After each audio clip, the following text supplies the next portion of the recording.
Merci d'être avec nous sur Al24 News au sommaire de l'actualité de ce lundi 1er août.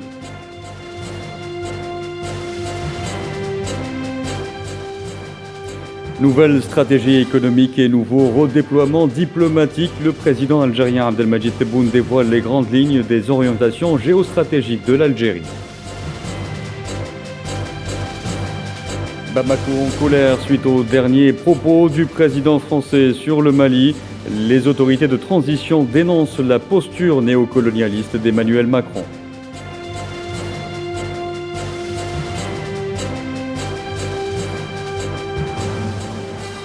Protéger les droits du Liban contre l'exploitation de ses ressources. Le pays du Cèdre maintient le cap lors des négociations autour de la démarcation de ses frontières maritimes avec l'entité sioniste. La médiation américaine affiche son optimisme quant à la signature d'un accord.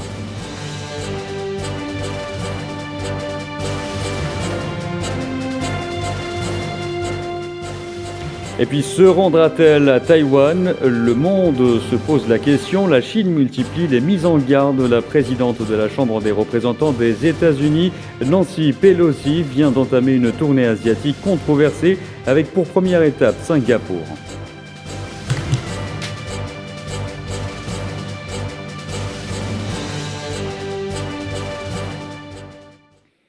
Bonsoir à tous.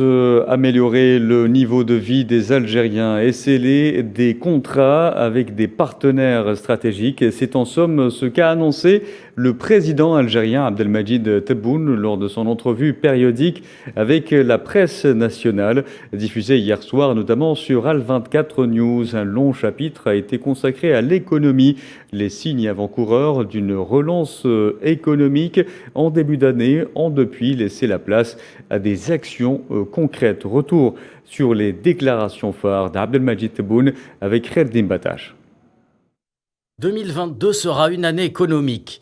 Des propos que le président algérien Abdelmadjid Tebboune avait tenus en début d'année. 8 mois après cette déclaration, le chef de l'État établit un premier bilan, à commencer par la nouvelle politique des partenariats. شوف باللي من أكبر الاستثمارات عندنا في الجزائر هي تركيا. في بعض الدول أخرى يعني اللي من ناحية الاستثمار يعني استثمروا أموال طايلة عندنا مثل تركيا مثل قطر مثل دول أخرى. نسعى حاليا مع السعودية فيه مئات الشركات الإيطالية تشتغل هنا ولا واحد سمع بها. قلنا نزيدوا نقويوا ندخلوا اليوم في الإنتاج المشترك. Les orientations stratégiques touchant le secteur de l'énergie ont également donné leurs fruits selon le président. اليوم النية الحسنة والروح الوطنية العالية خلات العمال تاع سوناتراك اللي نحييهم من أبسط عامل إلى القياديين تاعهم على الشيء اللي هم يقوموا به استرجعوا الجزائر قدراتها الطاقوية. Sur le plan intérieur, l'heure est au soutien du pouvoir d'achat des ménages impactés par l'inflation à travers la réévaluation des salaires. احنا ما دام فيه مداخيل إضافية إن شاء الله السنة هذه التزم برفع الأجور ورفع حتى العلاوة نتاع البطالة. Abdelmadjid Tebboune s'est également exprimé sur l'agriculture, autre cheval de bataille de l'Algérie, notamment le secteur céréalier qu'il suit de très près.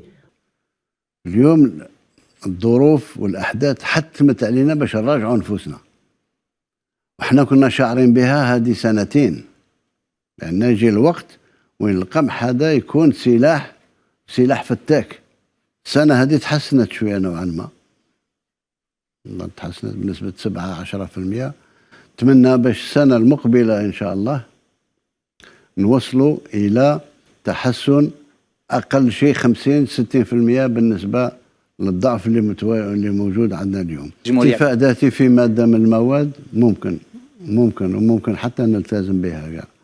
Enfin, le président algérien a tenu à rappeler son engagement vers la lutte contre la bureaucratie et les pratiques entravant l'ensemble du processus économique et l'acte d'investir.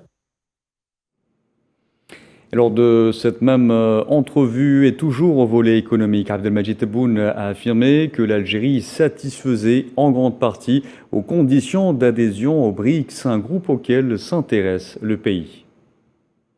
بريكس باش تكون البريكس فيه يعني لازم شروط اقتصادية وشروط كذا. أظن أنها تتوفر بنسبة كبيرة جدا بالنسبة للجزائر. يهمنا البريكس سيد الرئيس؟ يهمنا البريكس لأن يعني قوة اقتصادية وقوة سياسية.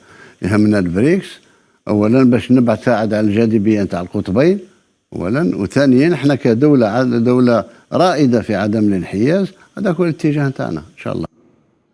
L'Algérie s'oriente également vers un redéploiement stratégique et diplomatique. À 3 mois du sommet de la Ligue arabe qu'abritera la capitale algérienne, Abdelmadjid Tebboune a dévoilé les grandes lignes de ce renouveau géostratégique. Sofiane Baroudi.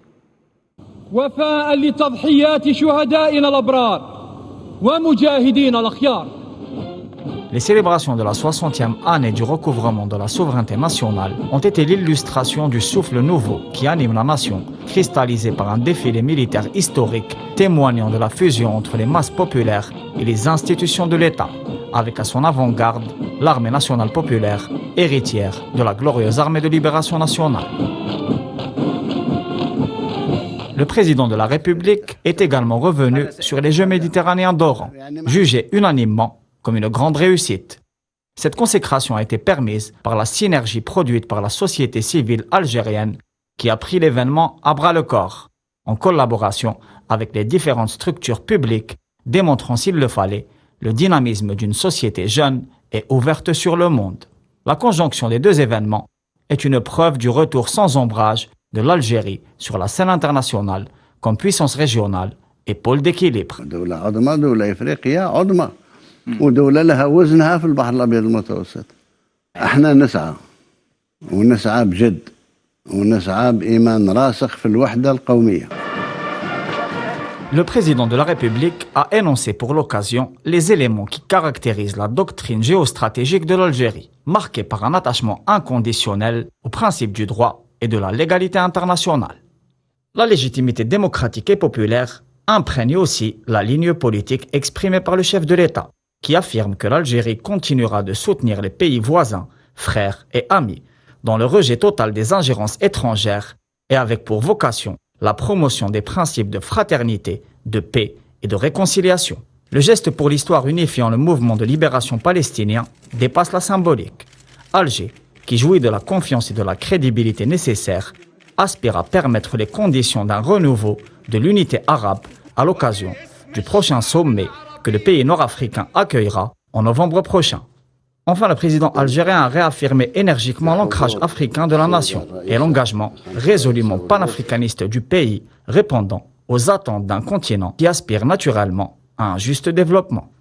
À ce propos, la conjoncture internationale est propice à la relance du mouvement des pays non alignés, dans lequel l'Algérie a un rôle de pivot historique comme leader du Sud global. Le président algérien a également évoqué le poids méditerranéen central du pays maghrébin qui continue d'approfondir le partenariat avec des acteurs géopolitiques majeurs dans la région, à l'instar de la Turquie et de l'Italie, avec lesquels Alger tisse les contours d'un partenariat stratégique accompagnant un monde en profonde transformation. Et pour ce qui est des relations algéro-tunisiennes, Tebboune a affirmé que le président tunisien élu, Kais Saïed, représentait la légitimité en Tunisie. في هذا الظرف هذا احنا كل هالظروف اللي تمر بها تونس مرينا بها. كل الظروف مرينا بها. إذن إذا ما تكونش الجزائر سند لتونس لمن تكون سند؟ أولا من واجبنا التاريخي لأن دماءنا امتزجت حتى في الثورة وقبل الثورة وشقيقة تونس عمرنا ولا شفنا منها يعني شيء سلبي. Le président algérien a aussi évoqué la situation en Libye, s'interrogeant sur l'existence d'une véritable volonté pour régler la crise dans ce pays, faisant état de partis qui œuvrent à exacerber les tensions à chaque fois que ce pays se rapproche du dénouement. بعض التصرفات تخلينا نتساءل هل حقيقة فيه رغبة في استقرار ليبيا ولا ما فيش رغبة ولا فيه خلفيات أخرى. احنا ماشيين مع الشرعية أولا وقلناها صرحنا كل ما قرروا مجلس الأمن احنا معه. احنا مع لم الشمل على الأشقاء الليبيين. احنا مع الحل الليبي بدون تدخل. وحنا الدولة الوحيدة الجارة، أقرب جار وأكبر جار إلى ليبيا. عمرنا ولا تدخلنا في أمورهم، احنا لما يناديونا دائما حاضرين. Abordant cette fois la crise au Mali, le président Tebboune a affirmé que le règlement des problèmes auxquels faisait face ce pays passait par la mise en œuvre de l'accord de paix et de réconciliation issu du processus d'Alger. مادام ما فيش تطبيق اتفاق الجزائر، مالي تبقى في المشاكل تاعها. لأن الفرصة اليوم التعفن اللي موجود يسمح لكل من هب ودب باش يتداخل في أمور مالي. Le Mali, on en parle encore. Les derniers propos du président français sur ce pays très mal digéré par Bamako. Dans un communiqué diffusé hier soir, les autorités maliennes ont exigé d'Emmanuel Macron qu'il en finisse avec sa posture néocoloniale et taise ses critiques contre l'armée malienne, l'accusant d'attiser les haines ethniques. Tinine Makassi. Le fossé se creuse davantage entre Bamako et Paris. Et pour cause, les propos du président Emmanuel Macron en Guinée-Bissau, lors de la dernière étape de sa tournée africaine. Des déclarations jugées diffamatoires et haineuses par les autorités de la transition malienne. Macron a enfoncé le clou en s'attaquant à l'armée malienne, l'accusant d'entretenir des relations avec le groupe paramilitaire Wagner. Ces propos ne sont pas passés inaperçus. Ils ont provoqué l'indignation de Bamako qui n'a pas tardé à réagir. Le chef de l'État français a réitéré des accusations erronées en affirmant que les autorités maliennes entretiennent des relations avec un groupe paramilitaire sans jamais apporter de preuves, malgré les démentis des autorités de la transition. C'est par la voix du porte-parole de la transition, Abdoulaye Maïga, que Bamako a exprimé sa colère face à ce qu'elle considère comme une énième provocation du chef de l'État français. Accusé de tenir une position néocolonialiste et paternaliste, mais aussi d'attiser les haines intercommunautaires et de diviser les Maliens.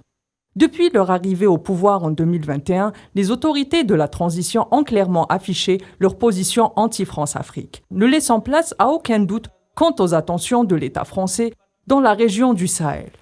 Au demeurant, ce n'est pas la première fois que le gouvernement de la transition rappelle Paris à l'ordre et refuse toute forme d'ingérence dans ses affaires internes. Législative au Sénégal, la coalition présidentielle a revendiqué la victoire, un succès contesté par l'opposition qui parle de majorité préfabriquée. Ces législatives font figure de test après les élections locales de janvier, remportées par l'opposition dans de grandes villes de ce pays d'Afrique de l'Ouest réputé pour sa stabilité. Et pour évoquer les enjeux autour de ce scrutin, est avec nous Husseina Ba, journaliste sénégalais. Bonsoir. Bonsoir. Alors avant toute chose, dans quel climat se sont déroulées ces législatives? Bon, dans un climat apaisé, il n'y a aucun incident à signaler. Oui. Mais après, vers 19h, il y a quelques incidents à Dakar, précisément à Guédiawaye, oui, où le maire Khalifa Sall, où le maire Ahmed Aïdara a remporté la victoire. On a noté quelques incidents. Et justement, coalition présidentielle et opposition se revendiquent aujourd'hui vainqueurs. Mais au final, qui a remporté ces législatives et comment sera la configuration du prochain Parlement? Bon, on attend les résultats globaux. Le parti au pouvoir et l'opposition n'ont pas le droit de proclamer des résultats. C'est la commission départementale de vote qui a le droit de proclamer les résultats. Aucun parti n'a le droit de proclamer des résultats. On attend les résultats provisoires et les résultats définitifs pour déclarer les vainqueurs. Le parti au pouvoir, vers minuit, a fait une conférence de presse. Notamment, le tête de liste Mimi Touré a fait une conférence de presse en disant qu'ils ont gagné 30 départements sur 46. Mais ces 30 départements ne pèsent pas au niveau national. Très bien. Mais l'opposition a gagné les plus grandes villes du Sénégal. Très bien. Hussein Abba, dernière question. La presse internationale évoque ce scrutin comme un test pour le président Macky Sall avant les présidentielles. L'est-il vraiment? Oui, c'est un test pour le président Macky Sall. Les résultats-là vont empêcher même Macky Sall pour se réclamer pour le mandat. Oui. Parce qu'il va Macky Sall, d'après ses démarches, il faut être un candidat pour être un candidat. Se représenter une nouvelle fois pour briguer un nouveau mandat. Oui, pour une nouvelle fois, oui. Très bien. Je vous remercie, Hussein Ba. Je rappelle que vous êtes journaliste sénégalais. Merci d'avoir répondu à nos questions. Dans l'actualité également, le Maroc confronté à sa pire sécheresse depuis 3 décennies. Cette situation pousse des villes marocaines à réduire le débit d'eau potable, faisant de plus en plus planer la menace de la soif sur le royaume. Des parlementaires proposent des plans d'urgence pour y faire face. Et en Libye, Khaled El-Meshri a été réélu ce lundi président du Haut Conseil d'État libyen lors du vote pour ce poste qui s'est déroulé dans la capitale Tripoli. El-Meshri a remporté 65 voix. La Libye, où au moins 6 personnes ont été tuées et une cinquantaine blessées dans l'explosion accidentelle d'un camion-citerne ce lundi dans le sud du pays. Le drame s'est produit à Bent Baya, une petite localité du sud-ouest libyen, lorsque des dizaines d'habitants se sont précipités vers un camion-citerne en route vers une station d'essence pour remplir des bidons d'essence, provoquant une bousculade alors que le camion avait pris feu. Direction l'Irak, où l'influent leader Moqtada Sadr a appelé à élargir la contestation en Irak et à soutenir les manifestants qui occupent le Parlement, n'offrant aucun signe de désescalade dans un pays plongé dans la crise politique. Je vous en parlais en titre, les négociations autour du conflit frontalier maritime entre le Liban et l'entité sioniste se sont poursuivies ce lundi entre les hauts dirigeants libanais et le médiateur américain Amos Hochstein. Si ce dernier s'est dit optimiste quant à la signature d'un accord dans les prochaines semaines, les autorités libanaises, elles, ont réitéré leur objectif, à savoir protéger les droits du Liban quant à l'exploitation de ses ressources. Souhila Akilal. C'est souriant et détendu que le médiateur américain en charge des négociations indirectes dans le cadre du conflit frontalier maritime entre le Liban et l'entité sioniste Amos Hochstein est apparu à l'issue d'une réunion avec les dirigeants libanais, dont le président Michel Aoun et le premier ministre Najib Mikati. Hochstein s'est dit très optimiste sur la conclusion d'un accord dans les prochaines semaines. Je reste optimiste quant à notre capacité à progresser de manière continue comme nous l'avons fait au cours des dernières semaines et j'ai hâte de revenir dans la région pour trouver un règlement final. De leur côté, les responsables libanais ont réitéré leur refus de toute exploitation conjointe et toute division des champs concernés d'hydrocarbures. Beyrouth tient à obtenir le champ de Cana et à garder tous les blocs de sa zone économique exclusive. Lors de son discours de célébration de la fête de l'armée ce lundi, le président libanais Michel Aoun a déclaré que ces négociations indirectes ont pour objectif de protéger les droits du Liban quant à l'exploitation de ses ressources en hydrocarbures. Toujours selon Aoun, la fin de ces pourparlers offrira au Liban l'opportunité de raviver sa situation économique. Le vice-président du Parlement, Elias Bossaab, a pour sa part affirmé que l'écart entre les positions se rétrécit et le délai avant la conclusion d'un accord serait bref. Le diplomate américain s'est déjà rendu au Liban début juin. Il s'est vu remettre une nouvelle proposition des autorités libanaises au sujet du tracé de la frontière maritime. Un dossier litigieux autour duquel les tensions se sont ravivées depuis l'arrivée d'une plateforme gazière sioniste dans le champ gazier de Karish au large du Liban. Nucléaire iranien, l'Iran s'est montré ce lundi optimiste sur la reprise des discussions sur le dossier après l'examen d'un projet de compromis soumis la semaine dernière par l'Union européenne et destiné à débloquer la situation au point mort depuis mars. Après l'examen du texte proposé par M. Borrell, il est possible que dans un proche avenir, nous puissions parvenir à une conclusion concernant le calendrier des négociations. nous assisterons probablement à un nouveau cycle de négociations. Nous restons optimistes sur le processus de négociation qui nous permettra d'aboutir à un résultat logique et raisonnable. Dans l'actualité également, l'Ukraine a entamé ce lundi ses exportations de céréales avec le départ d'un premier bateau du port d'Odessa, conformément aux termes de l'accord international avec la Russie signé à Istanbul, qui doit permettre d'atténuer la crise alimentaire mondiale. Le navire Razoni a quitté le port d'Odessa à destination du port de Tripoli au Liban. Il est attendu le 2 août à Istanbul.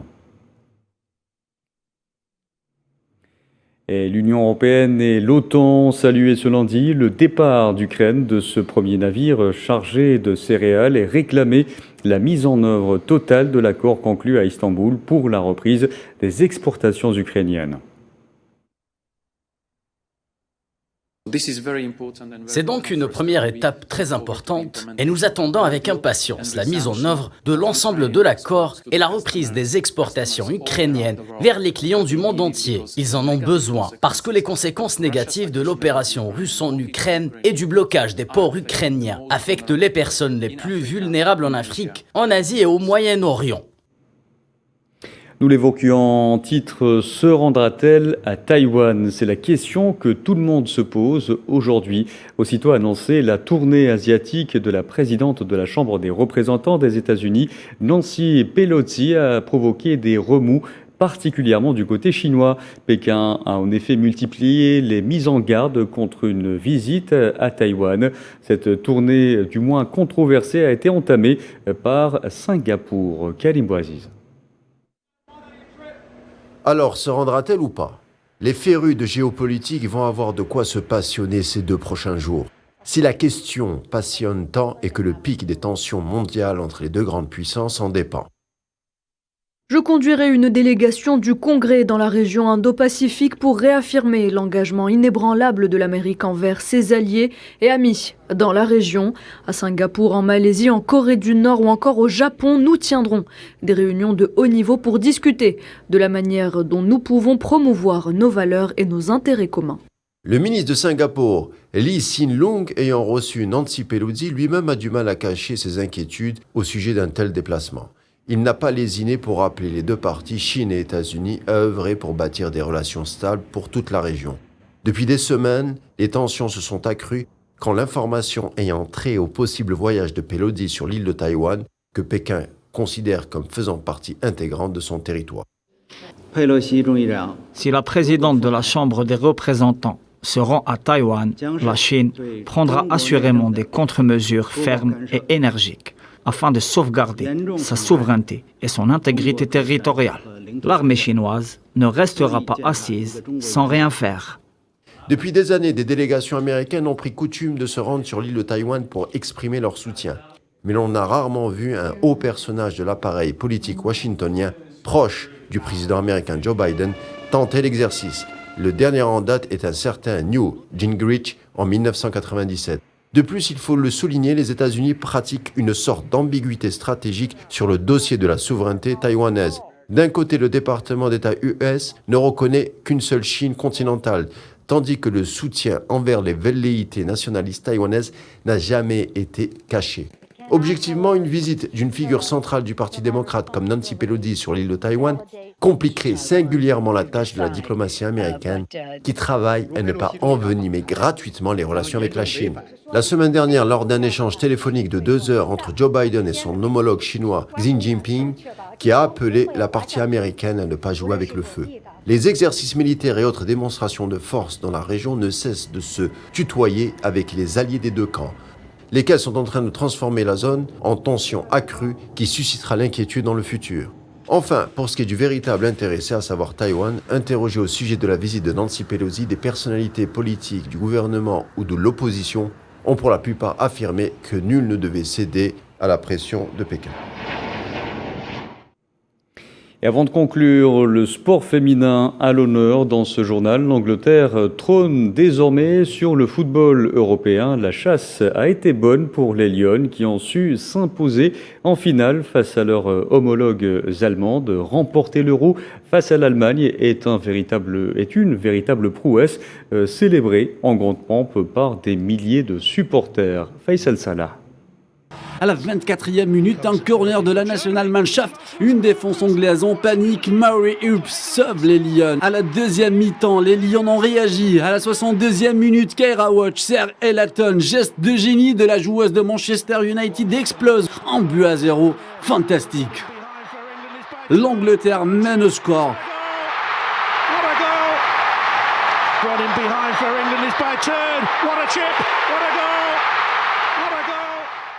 Après 17 minutes, la Nationalmannschaft revient au score. Un travail collectif, une finition parfaite de Lina Magoul replonge les Anglais dans le stress et les conduit vers une prolongation. Le but décisif est arrivé à la 110e minute. La remplaçante Chloé Kelly marque le but de la victoire de l'Euro et offre le premier sacre européen à l'Angleterre.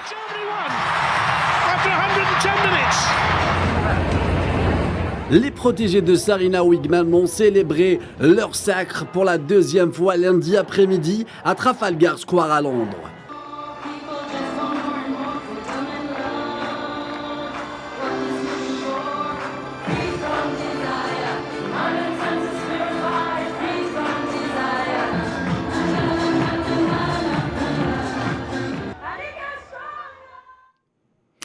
Et c'est la fin de ce journal. Merci à vous de l'avoir suivi. Vous pouvez retrouver ce programme sur nos différentes plateformes et réseaux sociaux. Il vous suffit de scanner le QR code qui s'affiche en bas de l'écran. Excellente soirée sur Al 24 News. Tout de suite, retrouvez la météo.